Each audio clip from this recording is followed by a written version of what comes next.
when the wind became the architect. Here, nothing stands still for long. The air arrives in sudden bursts, then disappears just as quickly.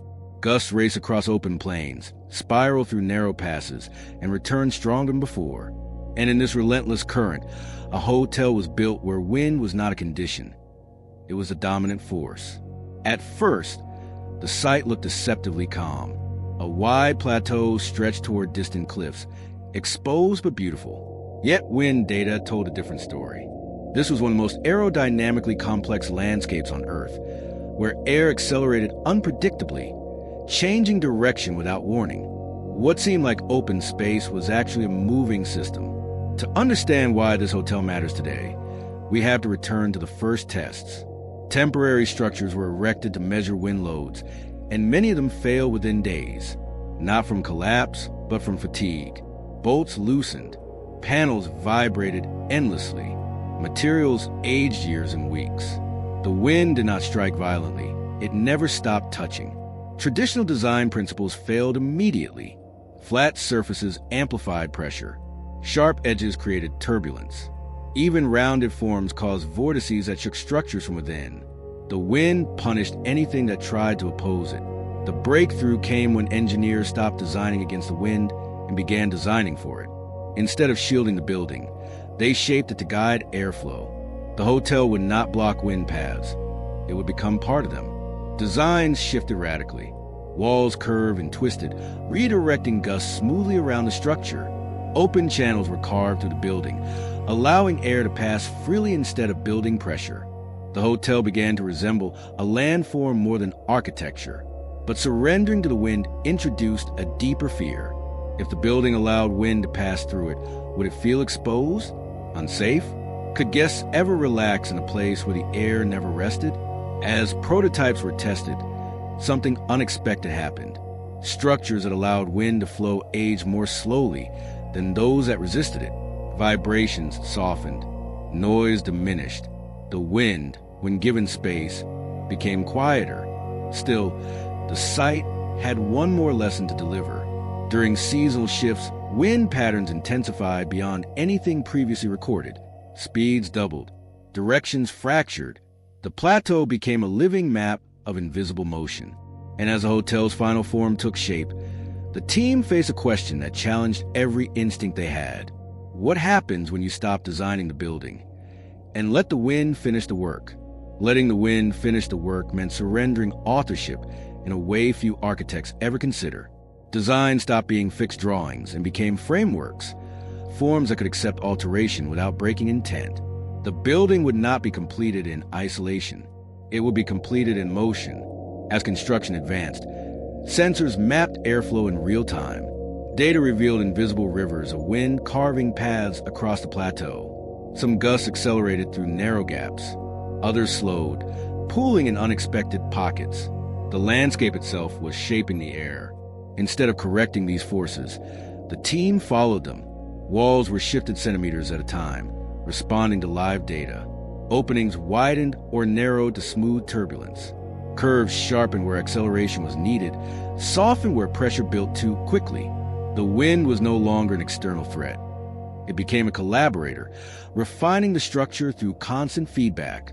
Conflict emerged when this approach challenged traditional timelines. Progress slowed. Changes arrived late. Decisions could not be finalized weeks in advance because the wind refused to repeat itself exactly. Investors grew restless.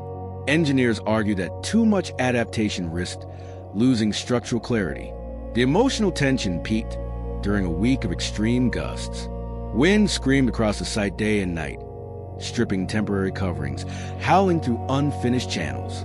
It felt chaotic, uncontrolled, but when the data was reviewed, something remarkable appeared. The strongest winds had smoothed the airflow around the structure. Turbulent zones shrank. Pressure equalized. The building was learning, not from simulation, but from exposure. From that moment on, the philosophy became irreversible. The hotel would remain adjustable even after opening. Certain surfaces would continue to shift within limits, responding to seasonal patterns. The building would never reach a final shape. It would exist in dialogue with the wind. That idea frightened some members of the team. How could guests trust a place that admitted it was unfinished? How could safety be guaranteed when motion was continuous? Interior design became the answer. Inside, everything was calm, grounded, and deliberate. Materials absorbed sound. Spaces framed stillness. Guests would feel peace not because the wind was absent, but because its energy was resolved before it reached them. As opening approached, one final challenge loomed. A rare atmospheric event was forecast. A convergence of pressure systems expected to produce the strongest winds the plateau had seen in a century. It would arrive just days after the hotel welcomed its first guests. The wind was about to test whether it truly had become the architect, and whether the building had learned enough to listen. The convergence arrived faster than predicted. Pressure systems collided above the plateau, compressing air into powerful, sustained currents that roared across the land without pause. Winds no longer came in gusts. They arrived as a continuous force, reshaping the soundscape of the entire region. Inside the hotel, the difference was immediately apparent. Instead of rattling or shaking, the structure adjusted. Adaptive surfaces rotated subtly. Channels widened where acceleration peaked. Curves that had once been static responded in near-invisible increments, smoothing airflow before it could form destructive vortices. The building did not resist the wind's arrival. It reorganized itself around it.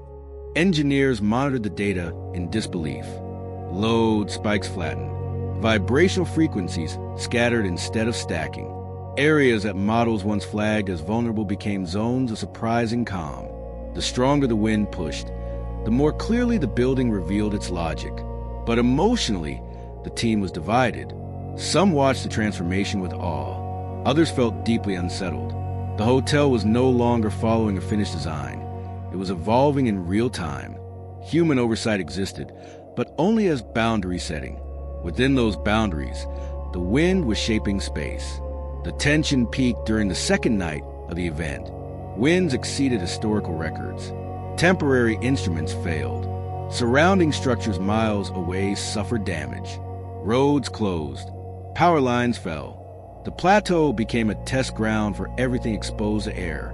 The hotel stood, not rigid, not immovable, but fluid. Guests inside described a strange calm. They heard the wind, but it never translated into fear.